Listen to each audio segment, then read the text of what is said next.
Aloha, ladies and gentlemen, and welcome to another episode of Friday Night KunaniPatrol, the podcast with the goal of creating a community of optimal human beings. I am your host, Mikuni Munsayak, and today's optimal human being, calling all the way from California, is Alexa Eisenberg. Alexa, please introduce yourself to the listeners.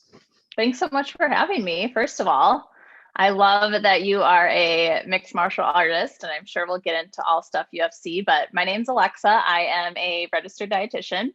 I also have my master's in dietetics as well. So I went to Wisconsin for school and actually live in Las Vegas now, not California, although I love California and visit quite often, have a lot of family there.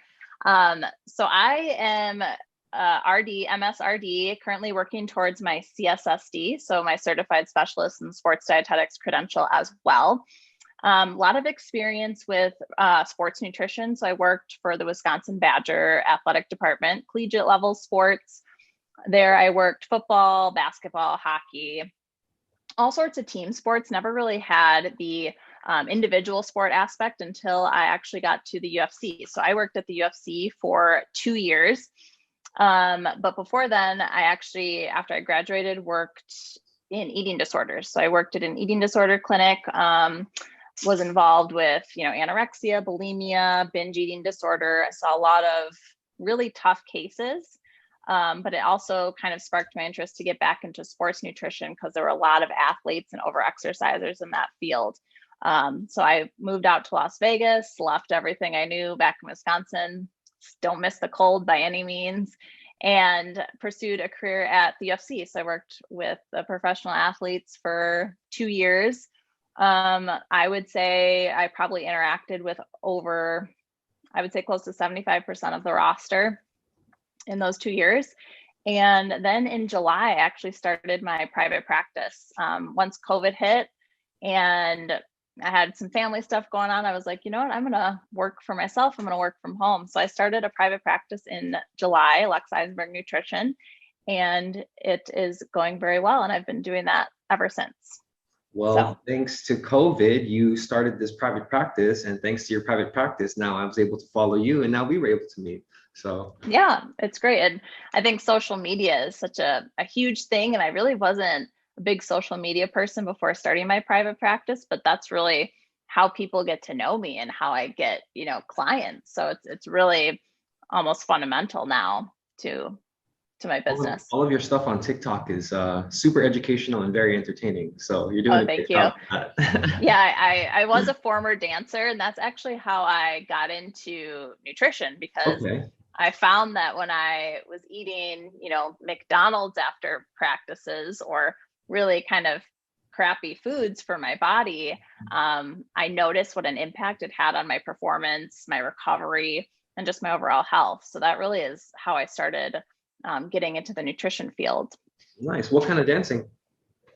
So I did everything, really. I did hip hop, I did tap, ballet, but I kind of flourished with hip hop and went on to do that in college as well. Nice. So, white girl got the hip hop moves. That's what's up. I did. I'm like, I don't even have them anymore. But the good thing is with TikTok is like I can incorporate a little bit of dancing. So that's kind of nice. Yeah, that's nice. Yeah, I have a musical theater background too. And I used to do singing, dancing, acting all throughout high school and stuff.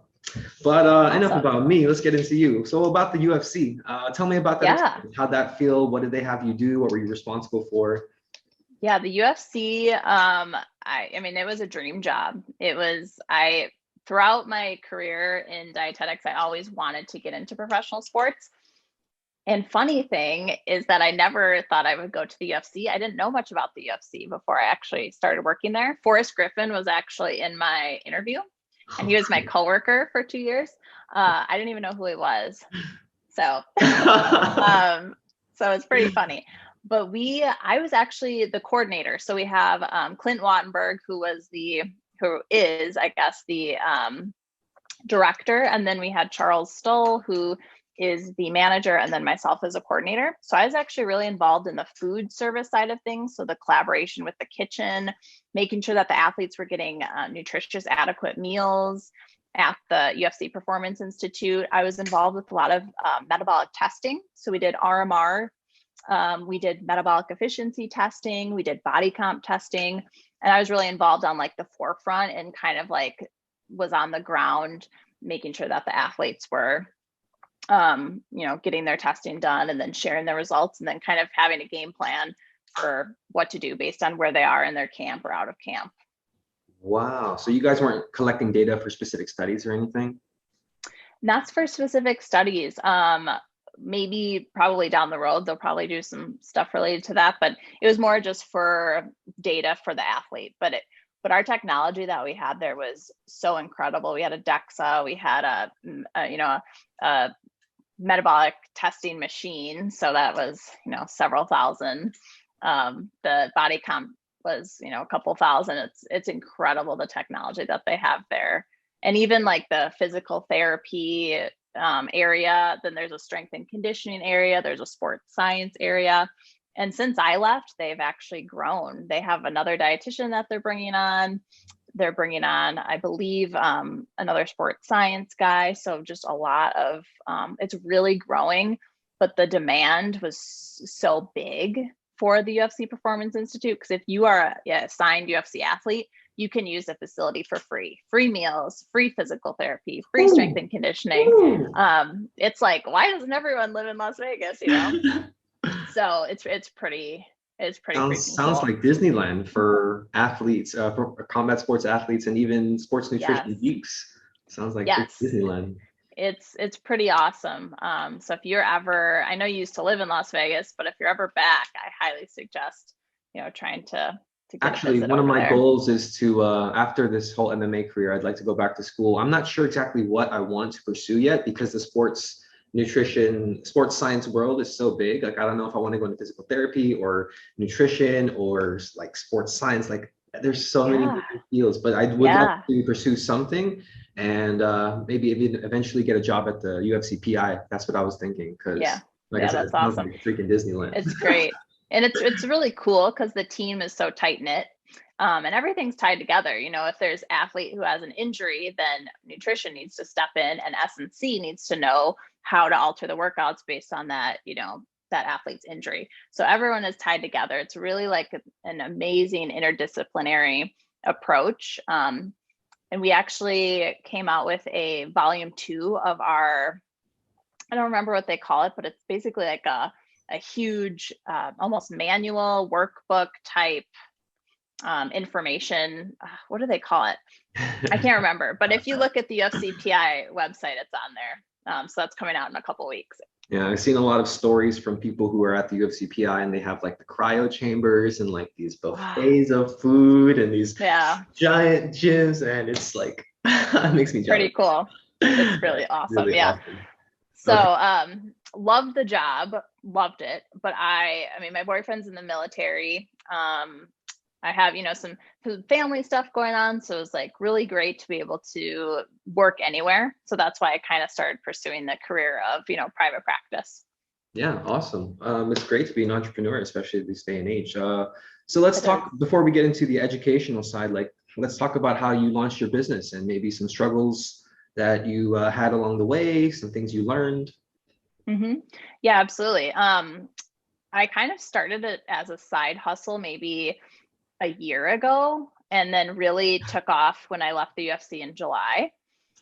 I think the main thing I had to do was hire a business coach because I was like, I don't even know where to begin. I don't even know how to promote myself on social media. Like the whole sales and marketing aspect is not something you learn in dietetics school, believe it or not. I didn't know how to sell myself. I didn't know how to market myself. I didn't know about Reels and TikTok and Clubhouse and all these, fancy things that are coming out. So I think that was probably the hardest part, was just that sales aspect. Because when you work corporate, when you work for somebody, for example, when I was at the UFC, I didn't have to go get my athletes. They came to me. They were brought to me. It's not like I had to go, sell to them.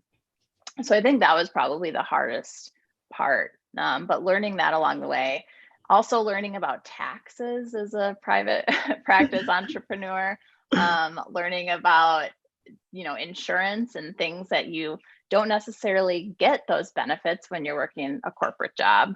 So there's definitely pros and cons to both, but I love that I can set my own hours. If there's an emergency, I can go do that. I can, get my nails done in the middle of the day, things like that is really amazing. Nothing beats being your own boss, right? Making your own schedule, setting your own time. Exactly. Yeah. Yep. Yeah, I would say, the scary part is that, the income isn't set. You're not like on a paycheck every 2 weeks. It's like you have to continue to work to make sure that that income is flowing through. So. Yeah, but it makes you hustle. It makes you accountable because it's like you're not expecting everything that's set. So it makes you more motivated and determined to be like, hey, we got numbers to meet in your own head. So absolutely. Yeah, that motivation I think is huge when you're an entrepreneur. Like you gotta set your schedule. You can't be, being lazy, lying in bed all day. It just isn't. The money's not going to come that way. Something really awesome you said is that you hired a coach because you didn't have that professional experience in business. And so you hired a professional to help you, which is something that I feel that a lot of people struggle with accepting. Like they don't have the emotional maturity to bring their ego down and say like, okay, I need help. I need to hire a professional. Yeah. Yeah, I didn't know where to begin. And the coach that I had started with, and I actually switched now, my contract was up with her. So now I have a different coach and we're kind of working on some different things. So it's really nice to have different perspectives, but she was a dietitian. She was in clinical dietetics, and then she started doing this like side hustle as getting clients online, kind of how I started.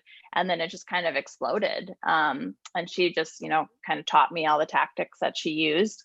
And now she teaches other dietitians on how to grow their business. So it seems to be a huge growing field as far as dietitians kind of going in that private practice, like virtual online nutrition coach space. So you're saying when you went to school, they never taught you how to market yourself and grow your business. They just taught you the educational, informational side? Yeah, I mean, maybe I took one marketing course, but I think more so it was like the elective, like you could do marketing, you could do this, or this, it wasn't, you didn't learn what I know now in school by any means. Interesting. So if you were to redesign your dietetics program, like if you were in charge of the curriculum, would probably business skills and marketing would be essential on there, don't you think? Yeah. And I think too, maybe so when you become a dietitian, you have to do an internship, so like supervised practice, and it's divided in clinical, there's food service rotation, and then there's kind of like this elective where you pick an area that you really enjoy. And I picked sports nutrition, which was great, but at the same time, I think they should incorporate some type of like business, marketing course, or supervised practice where people who are interested going that route can get that experience. But I never thought I was going to be an entrepreneur ever. I was like, I'm going to work for, NBA, NFL, never thought. But it's interesting how your dreams can shift, especially in this day and age. I think like they say, we're always shifting, right? Like our cells are always changing every single second, and we got to get with the time. So exactly. Right, enough about the inspirational, motivational part. Can we get into the educational part? Yeah, absolutely. All right. So what are some of the most common issues you see when it comes to weight loss? Yes. So right now I primarily work with women, busy women, usually moms looking to lose weight. So that's kind of my niche at the moment. However, the cool thing about nutrition is that your niche can always change and you can always start working with different populations. With that said, I do have some athletes. But I think the bottom line with everybody is that when it comes to weight loss, they feel like they need to first, they want instant gratification and instant results, I would say is probably the biggest thing. Everybody has tried these fad diets and they come to me saying like, this doesn't work for me. It works for, short term. It's just not sustainable long term. And so it's really about, finding something that's going to work for you and you individually based on your goals, your preferences, where you are at, your lifestyle, and not doing something because it works for somebody else. The biggest issue I see is carb phobic people.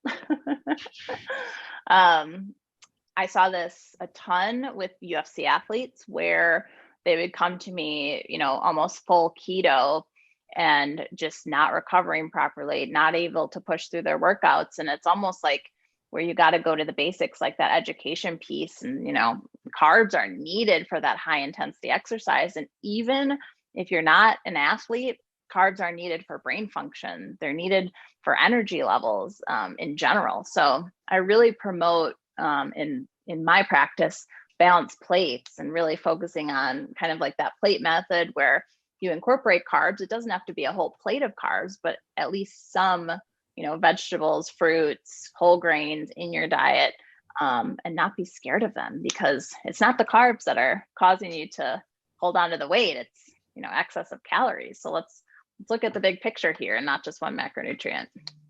I just did a podcast with this other online coach who I follow. His name's David Mathis. I don't know if you've heard of him. Okay. I don't think so, but we just did a whole podcast about how we shouldn't demonize carbs. So yeah, definitely. Yeah. So let's explain carbohydrates and their function for the body, because I think people listening, if they were to hear what carbohydrates do and why we need them, then they might have this shift in their head, like, okay, carbs aren't that. Yeah. Well, carbs, your brain actually requires carbs and prefers carbs. And if you don't have them, then your body tries to do another, type of fuel source. And that's usually where your body shifts into ketone bodies for energy. And that is helpful for times, especially, I've seen it in the UFC route where, someone's doing low intensity exercise. They want to be burning more fat. Okay, we don't necessarily need to fuel with carbs. But in general, if you are just a, general population person who's just, trying to lose weight, carbs are super, super beneficial, especially for the brain and also just for energy levels in general. Yeah, guys. I noticed that when I don't eat carbs, then I start feeling like that brain fog, or I feel like my blood sugar is kind of dropping and I feel irritable. Is that a sign of not having enough carbohydrates? Absolutely. Yeah. And just overall balancing blood sugar is another, huge thing. We don't want our, blood sugar to crash, just like we don't want our blood sugar to spike either and drop, which can cause issues as well. We want kind of like this almost like stream or like smooth sailing throughout the day, not these huge spikes and drops throughout the day, which is going to cause can cause a variety of issues. So I was always under the impression that only if you're a diabetic should you worry about your blood sugar. That's what I used to think when I was younger. And now I'm starting to pay more attention to my blood sugar and trying to keep it stable. Perhaps you can educate the people on why we should pay attention to our blood sugar even if we're not diabetic. Yeah, absolutely. So if your blood sugar spikes, and when you're like, let's say you eat a really large meal or you eat a lot of sugar, your insulin levels are going to spike. And insulin is what gets your, essentially your carbohydrates, your sugars into the cell. And so it's spiking because, the sugar needs to get into the cell for energy. So your blood sugar is spiking, but then it's almost like once something goes up, something comes down. So it's spiking, but then it crashes. So some people who, eat maybe a really high sugary meal or just a big meal in general can cause an insulin spike. A lot of soda, for example, a lot of really condensed sugary foods. And then that spike. So like 2 p.m., you're just nap time, that crash, that energy crash happens because that blood sugar is rising and then it drops so quickly. For just overall energy balance in general, that's one reason why we really want to stabilize our blood sugars. It can also help with just overall longevity. It can help reduce the risk of developing diabetes, which can actually, basically when you have diabetes, your insulin is desensitized, meaning it's not understanding that your blood sugar is high and that it needs to get into the cells and out of the blood. And it just becomes desensitized. It's not really like working very well. So we don't want to increase the risk of developing diabetes. So that's another reason why it's super important to stabilize our blood sugar. Can also be, really, like I said, energy levels, but also just for weight loss in general. it can be helpful to stabilize our blood sugar as best we can. Insulin is a hormone. So for overall hormone balance, it's just super important that we're balancing our blood sugar throughout the day. So what people are usually doing with their blood sugar is it's regular, and then they'll eat a huge meal or something super sugary, and then it'll spike like a roller coaster. And then once they're all the way up there, then it'll crash. And then what they're going to feel is that sluggishness, that lethargy. Okay, so you guys who are listening who may not be watching the video, if you guys are experiencing that, you guys should be regulating your blood sugar. So what are some tips? Like what can you tell them on strategies in order to not have those high spikes, in order to keep it a slow, steady up and down? Yeah. One thing would be whole grains. So choosing whole grains over like refined grains. So your whole wheat pastas, your whole grain breads, your brown rice over your white rice. Now, there are times, depending on who you are, where it might be beneficial to have your white rice. For example, if you're an athlete and you're about to go do a competition, you don't want too much fiber, which is going to be part of your whole grains. If you're general population, you want more whole grains in your diet than refined. That's going to stabilize your blood sugar. Basically, what's going to happen is it's just digested slower. So it's not going to spike as great as something like white rice compared to brown. Another thing would be just increasing fiber in the diet as well. So like your lentils, your beans, your fruits and vegetables. I think lentils and like legumes are just like so underrated. They're so great for a carbohydrate source and a protein source and a fiber source. They're incredible. But they're underrated these days. I don't know why, but balancing fiber is, or eating adequate fiber is huge. And then I would also say just limiting like your sugar sweetened beverages. So like your, regular sodas or your candies and things like that, that aren't really providing, it's more empty calories. It's just a lot of like condensed sugar that's causing those spikes and crashes to occur. So for the general population, you're encouraging more whole grains and fiber intake so that you can regulate the blood sugar. But you were saying that for athletes, depending on the timing of their meals, they might need to have the white rices and the white breads, because I think from what I learned, something about low GI and high GI carbs, right? Exactly. Yeah. Yeah. Yes. Okay. Yeah. So go ahead. I'll let you explain that whole concept as far as incorporating those carbs pre-workout for athletes. Yeah, so more so for the carbs, like especially before competition, we don't want that GI upset. And what's GI? What's GI for the people? So gastrointestinal, a fancy term for your digestive system. So basically, we don't want you to. So a lot of times, if you have a lot of fiber before your competition, it can cause GI upset. Not for everybody, but typically we do want to focus on more like, the white rice, the more of the refined grains and carbohydrates. Because they digest quicker in the bloodstream and they're going to cause less stomach issues, correct? Exactly. Yep. Right on. That's super informational. So for all you fighters, I hope you guys aren't eating super high fiber meals before your fights, or you might have little complications in the bathroom pre-fight. Exactly. Right. Oh boy. Okay, so we talked about weight loss. What about, I have some friends who are struggling with weight gain. What are some advice, some strategies, maybe some plate methods or mindset stuff in order to gain weight? Yeah, absolutely. So in order to gain weight, you have to be in a calorie surplus. I guess, going back to weight loss, you have to be in a deficit. You have to be eating less calories than your body is expending. And then opposite is you have to be eating more calories than your body is expending in surplus. What we want to do is, really what we do with weight gain people looking to gain weight is changing the plate slightly. So in what a weight loss plate should look like is half of your plate, primarily vegetables, fourth of your plate, lean proteins, and maybe a fourth of your plate, carbohydrates, ideally whole grains. And that's going to be shifted for a calorie surplus or weight gain. We're almost, in a lot of meals, you want almost half of your plate to be carbohydrates, some type of whole grain ideally, but some type of complex carbohydrate, meaning your pastas, your quinoa, your brown rice, your potato, things like that.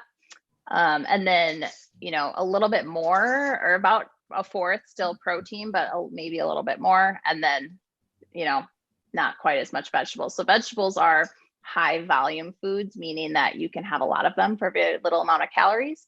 Great for weight loss, not as great for gaining. Although vegetables are still really important because they have vitamins, minerals, and you need them.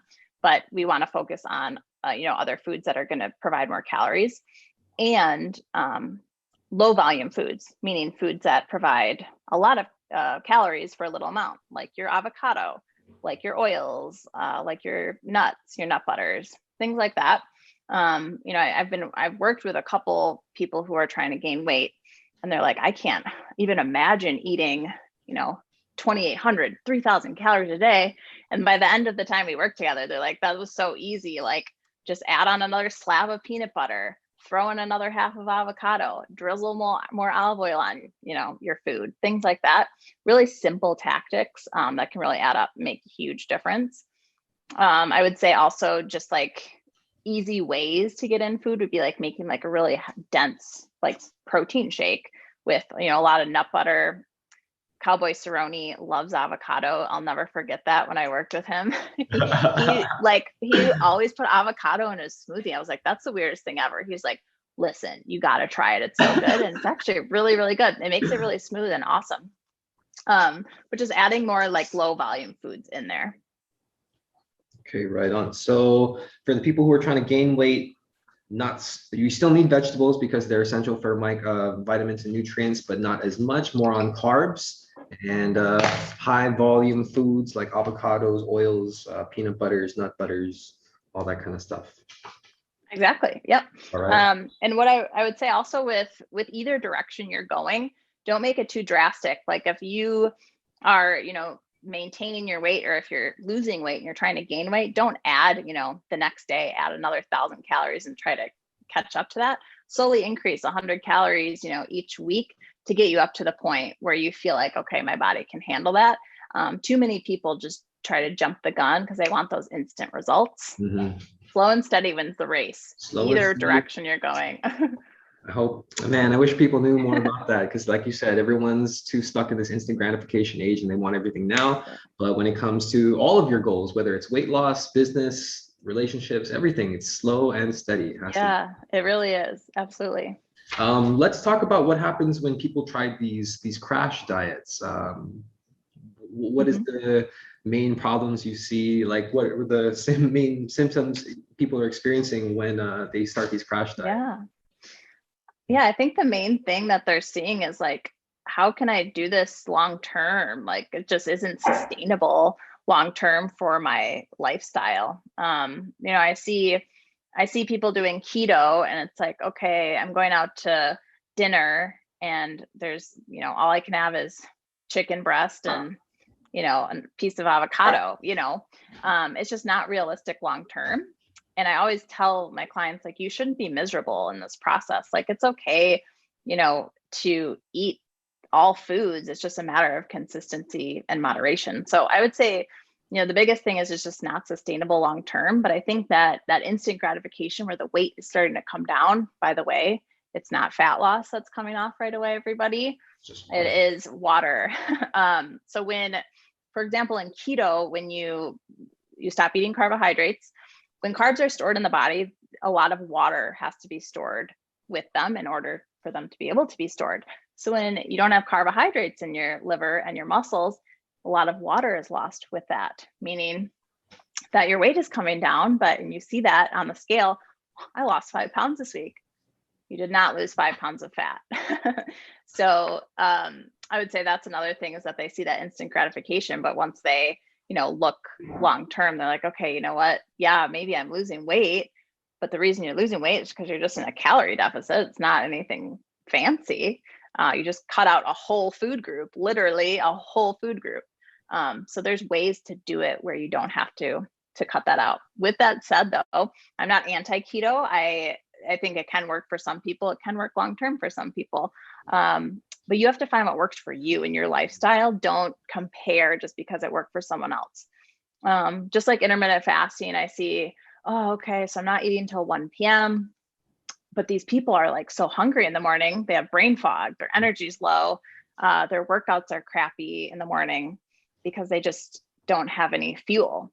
Or their family is going out to brunch, or they're going out to brunch. They're like, that's not in my eating window. I can't go out to brunch at 10 a.m. because I don't eat till 1 p.m. So things like that just are not sustainable long-term. So it's really finding, okay, what's your lifestyle like? How can we make this work for you for life? How can I teach you how to eat for life? Awesome. Like I tell people who do intermittent fasting the same thing, like, yeah, if it works for you, cool. I mean, if you really feel productive and at your optimal best and that's good for your lifestyle, then awesome. And that's how you want to control calories. But for me as an athlete, and a lot of the people who I talk to who are athletes and are concerned about their performance, I tell them, if you want to be optimal, I would advise eating 3 meals a day, 3 balanced meals a day with some snacks in between. You know what I mean? Yeah. Do you agree with the same thing, like having 3 like meals spaced out throughout the day rather than waiting halfway throughout the day to get all the calories in? Yeah, I mean, I would say that's probably the best approach that I have seen in the research thus far. The way intermittent fasting works for people is just you have a smaller window that you're eating, meaning you have less time to eat calories, so you're eating less. But for especially us females who hormones can be all out of whack, we want to make sure that we're balancing them. And that's eating consistently throughout the day, making sure, especially for people with hypothyroidism, which is, that low metabolism, we want to make sure that we're optimizing our metabolism by eating consistently throughout the day. So our body knows, okay, I'm getting food, I'm burning this, I'm getting food. There's this thing called the thermic effect of food, meaning you're actually burning calories just by the food that you're consuming for your digestive system to break everything down. Energy is being released, you're burning calories. So you want to make sure that you're eating consistently so the body knows, okay, I'm burning throughout the day. So if you guys want to burn more calories, eat throughout the day regularly so you guys can burn more calories throughout the day. What about obese people, like people who have a lot of extra available energy? Say they want to cut carbs completely and just do like a vegetarian diet in the meantime in order to bring their weight down. Like, what do you think about that? Mm-hmm. Like in the meantime, meaning like it's a short-term fix? Like it's a short-term thing, maybe just when they feel a little better about their weight, then they'll start reverting back to a regular diet. I don't know. Yeah. So I think the issue is that these fad diets, that's exactly it. It doesn't teach you how to eat for life. Whole30 or things that are, you get a meal plan. I just posted about this the other day. Like, yes, you can follow that guideline. You can follow the meal plan, but you can only, once it's over, then what? It's like, okay, people go back to their same eating habits. That's why people tend to, put that weight back on that they already lost. With obese people, I do the same thing. If you want to go vegetarian, if you want to go vegan, cool. But is it going to work for you long term? Maybe it will. You want to cut all carbs? We'll try it, but I don't know if it's going to work for you long term. A lot of these things are unrealistic long term tactics. That's a really great question to ask, and hopefully people who are listening to this can start asking themselves, like, is this really going to work for me long term? So they can have that mindset shift. This question that I think will really be helpful for the people: what is a healthy relationship with food? Yeah, thanks for asking that. That is something that I try to preach a lot with my clients. So really, a healthy relationship with food is not thinking that anything is off limits, that there's not good foods and bad foods. It's really that approach that like all foods can fit. You know what? I know that cookies probably have more sugar and more calories and might not be as good for me, for my health as vegetables, but it's finding that balance. I always talk about finding that sweet spot between foods that nourish your body and foods that satisfy. So foods that nourish your body should make up the majority of your diet. It should. 80% should be your lean proteins, your whole grains, your fruits and vegetables, your healthy fats, things like that. But you need to keep those fun foods in your diet, because if you don't, most people who try to cut, like, let's say you're cutting out all sugar, all you can think about is sugar. Once you get your hand on an Oreo, you're eating the whole freaking container of Oreos, right? So it's finding that balance. And I always preach like getting out of this all or nothing mentality where it doesn't have to be like the scarcity mindset that, okay, I have my hands on these Oreos. I'm not going to have these Oreos till, next month when I've lost 10 pounds. So I'm going to just eat them all, eat the whole thing. And then I'll get back on track, the next day and not have them again. But then the next weekend happens and then people, go all out. And then Monday, it's like that diet starts Monday mentality that we want to just try to really get out of. And I used to be that way too. Like when I was in high school, early college, I was in that same mindset where it's like, okay, diet starts Monday. All right. I do well, a couple days go by and then I have something that's quote unquote bad, overdo it, feel guilty, feel ashamed, feel bad about myself. It's like, okay, the weekend's here. I'll just continue to eat bad, start again on Monday. And it's that roller coaster. It's that brutal cycle that I really try to get my clients out of. And I think one tactic that really helps my clients is telling yourself you can have the food again. Like these Oreos, they're here. I can have them later. I can have them tomorrow. I can buy more the next week. I don't need to eat the whole freaking thing because I'm not going to have them again. They're quote unquote bad foods. I can enjoy, a couple Oreos and move on with my day. And that's a long-term process, is finding that like healthy relationship with food where everything can fit with no foods off limits, and finding that balance really. That's a really common word that I've been hearing from a lot of you smart people who I've been interviewing lately, is balance. Balance, because I feel a common thing is without balance, then it leads to binging, right? It really can. Because if you tell yourself, I'm not eating sweets or I'm not eating a certain food or food group, then all you can think about is, oh, I really want an Oreo. And then I'm going to buy these Oreos at the grocery store. I'm not going to touch them. They're just going to be in my cupboard. And then you open it up. And the next thing you know, the next day, the whole thing's gone, So it's really trying to find that balance and not feeling like you're in that scarcity mindset where it's like, I'm never going to have this food again. This is such a bad food. I shouldn't have it. Just is really trying to find that balance. I think I heard something like we shouldn't personify foods. Like we shouldn't say that foods are good or bad or attribute any kind of human characteristics to them, because they're not human and they're not out for like to get us, you know what I mean? Yeah. Just kind of need to learn what the effects are and what's happening to it, and then realize that all foods can fit if done in a balanced manner, correct? Absolutely. Yeah. And I think also people get in that mindset where it's like they eat maybe too much, or they eat a bad, quote unquote, bad food. I'm so bad that I ate this. Like, I'm so ashamed. I'm so bad. But it's like, you ate, like we have to eat, we have to eat. Like, otherwise we would die if we didn't eat. Maybe you enjoyed some foods that maybe aren't, as nutritious, but you still have to eat. You're not a bad person for eating these foods. Isn't it like, if it causes any kind of anxiety, or like if food causes anxiety or stress, is that like mental borderline like eating disorder? So eating disorder and disordered eating are kind of two separate like realms.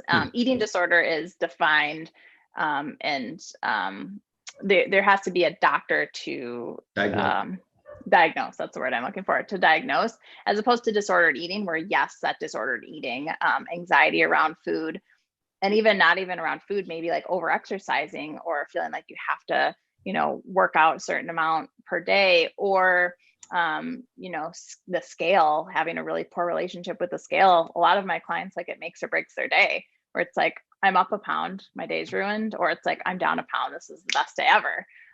So that's kind of that disordered, mindset, disordered thinking as well. But eating disorder is characterized with a bunch of different things. Like you have to usually have something that coincides with the eating piece, where it's like PTSD or anxiety or some other type of like diagnosed almost disorder. So a little bit more, it's like almost disordered eating can lead into eating disorders. I see. I think I had disordered eating for sure myself as well, because I was overtraining, over exercising, and I was always trying to strive to have this super shredded physique. And Yeah. yeah, and I was like under eating, overtraining, and just still looking in the mirror, like, why aren't I there yet? Why do I like I'm training so hard? Why do I not have this Hmm. crazy shredded physique yet? And then I kind of realized like no matter how much I work out, I'm never gonna look how I really want to in the mirror. Like it's never gonna be enough, Yeah. I feel like. And Right. Right. And that's one thing I really hone in on that with my clients currently. So I really focus on like healing the body from the inside out. And before we get to the aesthetic piece, we need to focus on the mental health. Like I need to see where you're at body image wise and your self image before we get to the aesthetic piece, because people, my clients have such poor body image. It's insane. So we really focus on that first before we get to that aesthetic piece. And every single day, really taking those negative thoughts we have about ourselves and turning them into positives and finding gratitude for our bodies and what our bodies can do, not telling ourselves that we're going to love our body when we get to a certain size or a certain weight. beautiful. Gratitude for your bodies, guys. I mean, if you're waking up in the morning, you're breathing, you're functional enough to get up and be on your phone, that's something to be grateful for. Because a lot of people Yeah. aren't even breathing, they can't even get out of bed. So, man, Yeah. if people just brought more gratitude in their lives and stopped Yeah. comparing themselves, and we'd be in a much better place, I think, in the world. I agree 100%. Yeah. So that's one thing I really try to hone in on with my clients is that mental health before we get to any physical. Yeah, Exactly what you just said. that's another common thing that you smart people keep telling me too, is that the mental aspect is crucial. And if you don't have your It mental game is. down, then everything else is going to suffer. Yep, absolutely. And I think too with just the weight class sport, piece is that I saw so much disordered eating, and it's tough because, fight week, you have to eat disordered. You have to cut your carbs and your salts. And we used to cut fiber when I was at the UFC. You have to cut these things and like, drink a crazy amount of water, which is disordered, but it's short term as opposed to finding if that's acute, a short term thing, or if it's that like chronic long term disordered eating and trying to distinguish between the two. But it's a slippery slope for sure.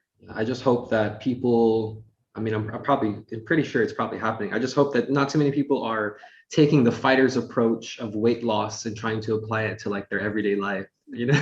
Yeah.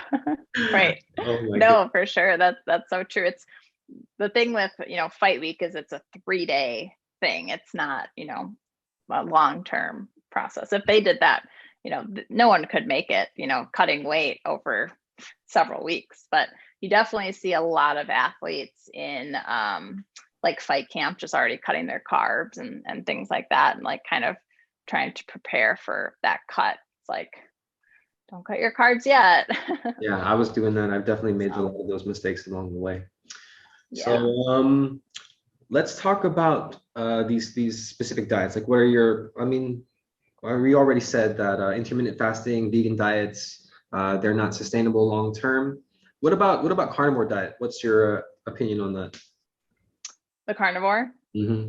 Um, I almost think it's more extreme than the keto, which Hmm. is kind of I mean, I guess my opinion doesn't, it's your body. You can do what you want with it. I'm just here to guide my clients Hmm. and kind of, lead them in a path where they feel like they can do this the rest of their life.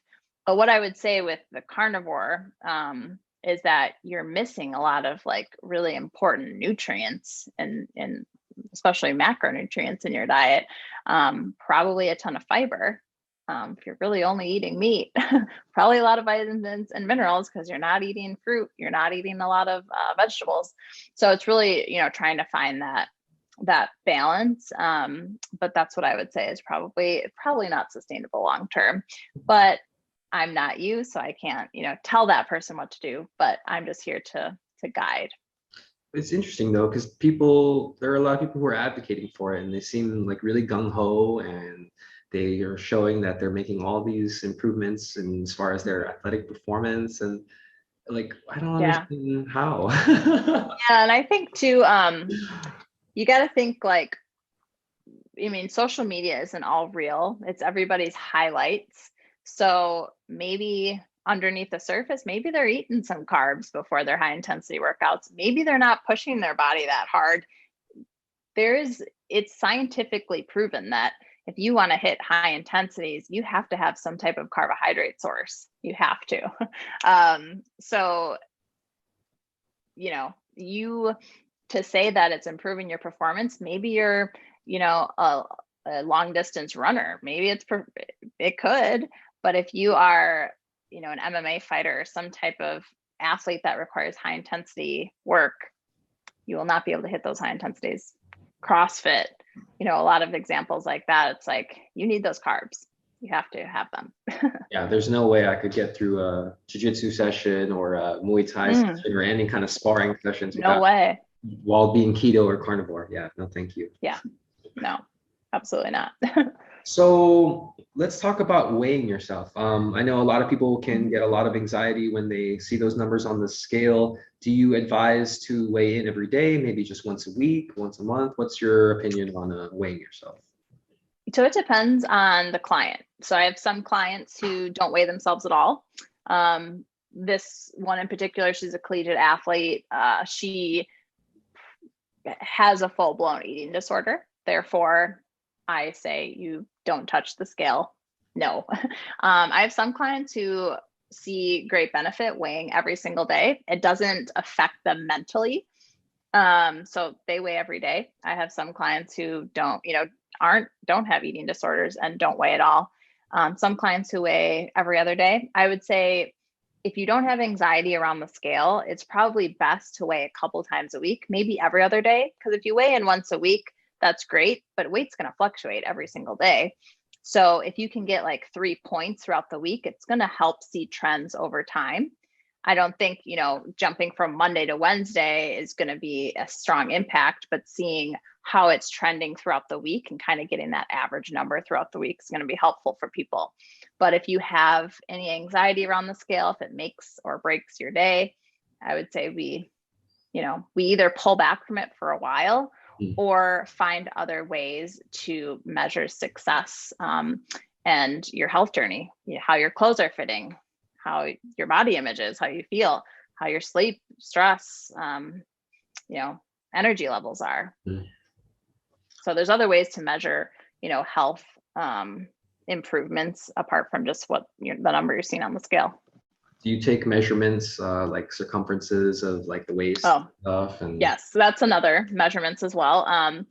I leave it up to the client. A lot of people do measurements. I've also done like photos, before and afters.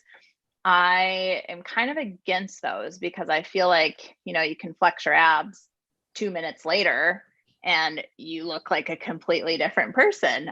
There's a lot of those out there, but on social media, like before and after, but this is only 10 seconds apart.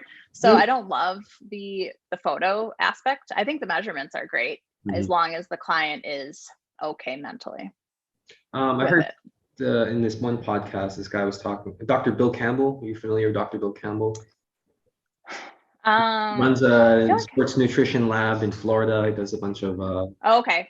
Yeah, well, he was talking about he does skin fold testing, so kind of just measuring skin fold with like your fingers to measure how many inches of fat. Or do you do that as well? I do not. One of the reasons I do it is because I am virtual. So my practice is virtual. So I can't, the client has to do their own measurements and they could, get a skin fold or whatever, but I don't. I've actually had that done on me and it's kind of invasive a little bit and almost like not the best feeling, at least for me. So that might be how other people feel too. And I don't even have my clients share their measurements with me. I just ask for the before and after differences. I see. I don't need to see where you began, where you ended. Let's just see where those inches are coming off. But they do it themselves, obviously, because I'm virtual. So I see. For like privacy, comfortability aspect. Yeah, for sure. So I've heard some things from my friends and they have this myth in their head. Well, they think in their head that they shouldn't eat too soon before bed because it's going to cause more weight gain. What is your professional opinion on that, eating before bed? So in the grand scheme of things, it doesn't matter. when you eat. But like we had talked about previously, it is, I believe important to spread your meals out throughout the day just for hormone balance, metabolism purposes. But if you have a meal and go right to bed, it's not going to cause you to, hold on to weight or, inability to lose weight by any means. And I find a lot of my clients have that phobia feeling. Yeah, that phobia. And some of them will eat like at 6 p.m. and go to bed at 11. And so they go to bed and their stomach is growling. And so sometimes they wake up in the middle of the night and they're eating, or they're just like so hungry when they wake up. I was like, you shouldn't be going to bed, with a growling stomach by any means. So it really doesn't matter when your last meal is. It's what really counts is the calorie amount for the day, and if you're in your calorie surplus or either surplus or deficit, depending on what your goals are, right? Exactly. Yep. Mm-hmm. And I always like to tell people, like, if you're guys trying to lose weight, you need to prioritize protein, because I tell them that protein helps keep you full, and if you're full, you're not going to really have as much cravings. Why else should people prioritize protein when they're, well, just in general? Yeah. So prioritizing protein, you hit it on the spot, for satiety purposes. So it does keep you full for longer. Another great thing about protein is when you eat it, like I talked about that thermic effect of food, when you eat protein, that's the macronutrient that your body actually burns, because protein has nitrogen attached to it. And like, it's actually a lot of work for the body to like get rid of that nitrogen.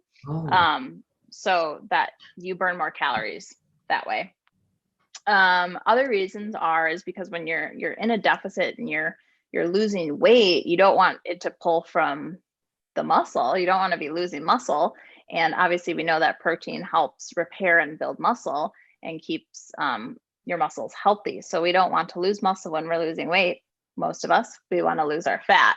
So having adequate protein is going to help the body pull from the fat and not the muscle. So I think I heard something like, if you eat 100 grams of protein, then you're only getting like 85, or I'm sorry, if you eat 100 calories of protein, you're only getting like 85, because your body spends like 15 of those calories trying to break it down. Is that about right? Yeah. I don't know the exact numbers, but it's not, you don't absorb, I guess, the full amount.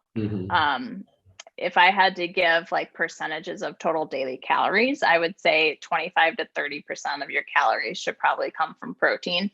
Some people are a little bit less, some people are a little bit more, but kind of an ideal, macro range on total calories would be that. And obviously, as far as grams, that's going to vary based on the amount of calories that you're consuming for weight loss or weight gain, whichever. But I think like the basic recommended that they talk about is like 1 gram of protein per pound, not of body weight, but of lean body mass. Does that sound accurate? Yeah. So in the nutrition world, we talk about it's in kilograms, but the minimum amount is 0.8 grams per kilo, which is really low. With my athletes at the UFC, I usually shot for about 1 gram per pound of protein. Protein is super important. With that said, though, you don't need to be drinking like 20 protein shakes a day and eating 300 grams of protein, I guess, depending on your size. But for the average person, you don't need to be pounding up protein, because anything that's like not digested, you're just kind of, when it's broken down to amino acids, you're just peeing out. Protein isn't stored in the body, so you're just peeing out those extra amino acids. And we always say, like, when you're eating way past your amount of protein you need, your urine is just very expensive because you have all those amino acids in there. So about at least 1 gram of protein per pound for the athletes, in order to retain muscle retention and just for performance for them. Yeah, I would say that's, ballpark. It really depends on individual goals and preferences too, but that's, yeah. I mean, usually for general population, for my clients, I shoot for about 30% of total calories from protein. And as far as protein sources, you would recommend definitely more whole foods rather than the protein powders, correct? Yeah, so as I think most dietitians preach, we try to focus on the food first approach, supplementation second. Supplements are exactly what they are, supplements to your diet. Mm-hmm. So whatever you can't get in from your diet and in your foods, you can go to, you can go to protein bars, you can go to your protein powders and things like that, but majority of your calories should come from whole foods. Foods, guys. So don't rely on the supplements. Go to the market, go to the grocery store, go get you guys some real food and fill you guys up with some real food so you can get some real. Absolutely. All right. Well, we're kind of running short on time. So do you mind if I ask you about 2 more questions? Yeah, go for it. All right. So something that I preach to my clients are 7 keys to optimal health, in my opinion. So I want to share them with you, and I want you to comment on them, add, disagree, agree, whatever you want. Cool. Okay. So number 1 is functional breathing. Number 2 is mindfulness. Number 3 is proper sleep. Oh, yes. Number 4 is proper hydration. Yes. Number 5 is balanced nutrition. Mm-hmm. Number 6 is stress management. I was hoping you were going to say that one. And number 7 is consistent exercise. And they're in that hierarchy because if you notice, 7 is exercise is last, because you could be exercising as hard as you want, but if you don't have all that other 6 stuff in check, then you're never going to really get the real results that you want. So that's absolutely. my opinion. So what do you think? I love that. I love that the breathing aspect that's number 1, right? That you have. Mm-hmm. I think like just meditation and that mindfulness piece is so important. Because I think, too many people are go, run, and they don't have that, mindfulness mentality. I'm sorry, my dog is barking. Okay.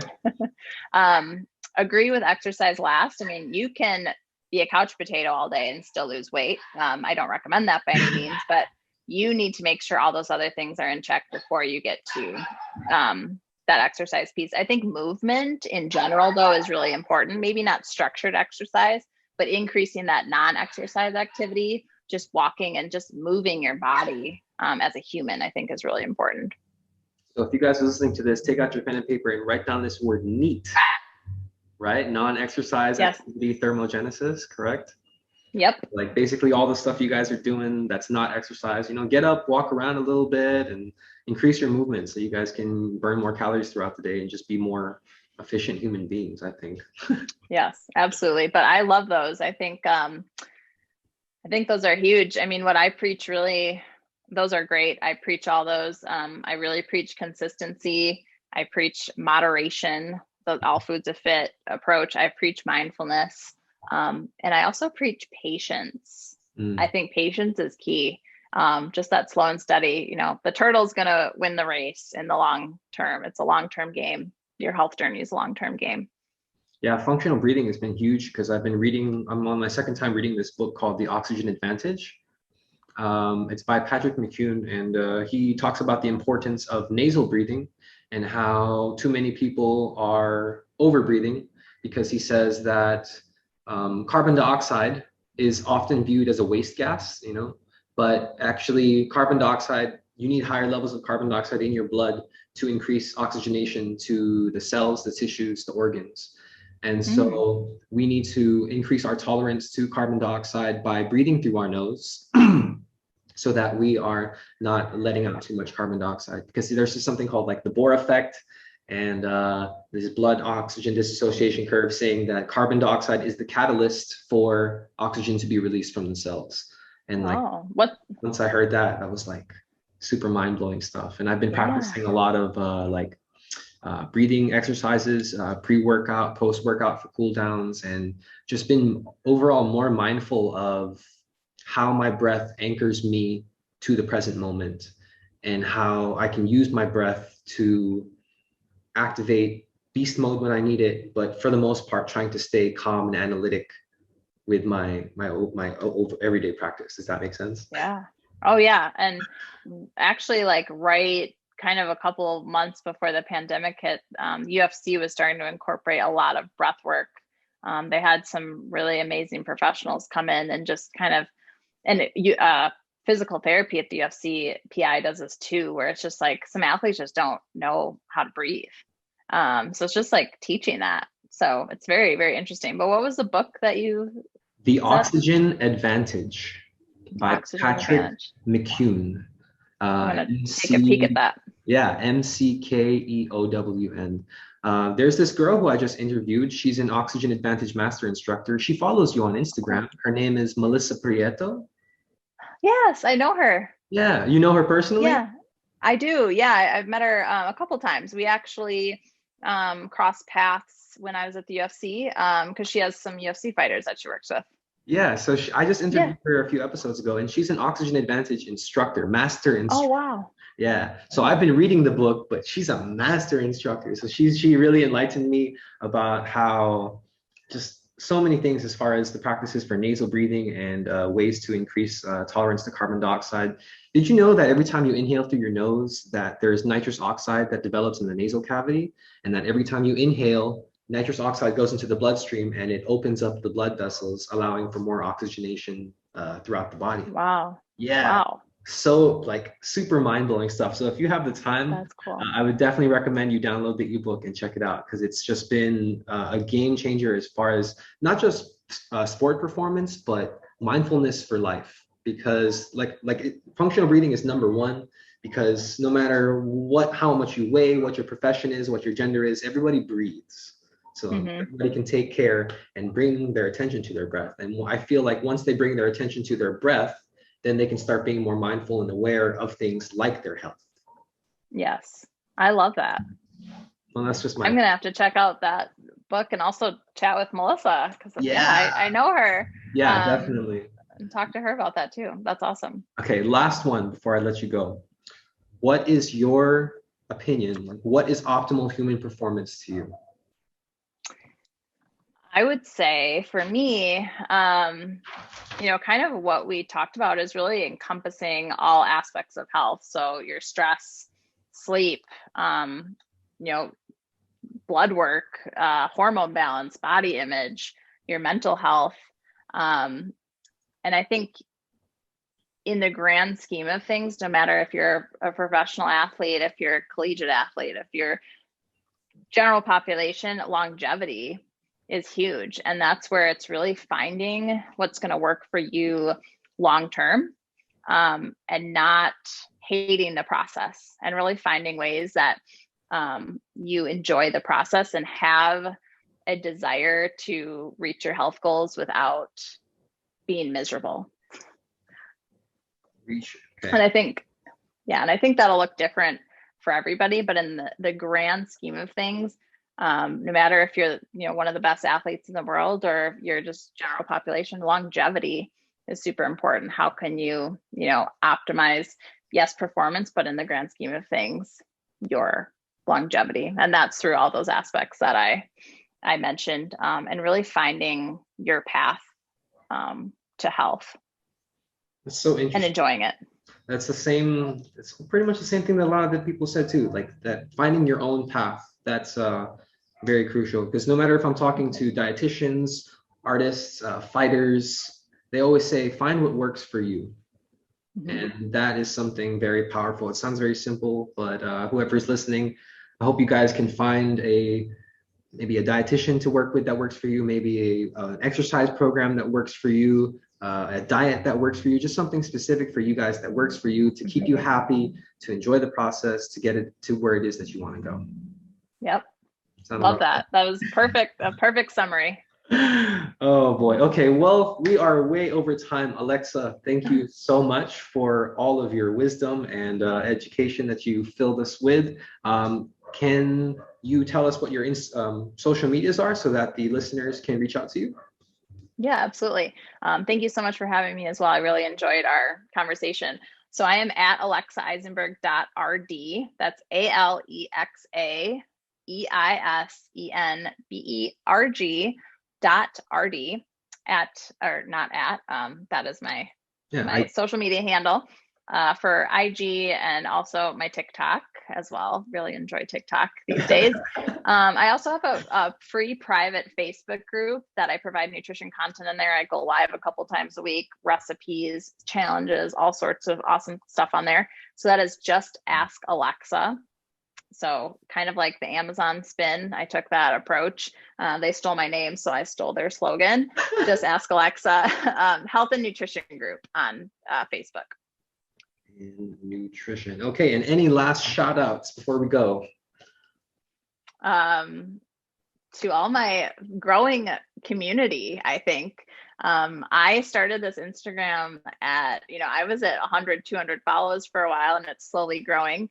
My TikTok game is growing very rapidly. Next thing I know, I wake up, I'm like, wait, 20,000? What? This is so many views, something I'm not used to. But yeah, just my community and support. And I thank my current clients for sticking with me and seeing amazing results through my program. Awesome. So if you guys are listening and you aren't already following Alexa, go ahead and follow her on Instagram, TikTok, Facebook, all that good stuff, because she posts really great informational posts that are not just educational, but extremely hilarious at the same time. So, thanks. All right, Appreciate Alexa, that. thank you so much. This is Mikuni Munsayak signing out. Aloha, ladies and gentlemen. Mahalo for listening to another episode of Friday Night KunaniPatrol. Feel free to follow my journey at KunaniPatrol on Instagram and Mikuni Munsayak on Facebook. Also, be sure to click that like button, comment at least one thing that you learned from this episode, and share this episode with at least one person. Lastly, if you wish to support my journey, click on the Ko-Fi link in the podcast description. All donations will go towards creating more content to help you all live your best lives. I am Mikuni Munsayak, signing out. Aloha. Friday night,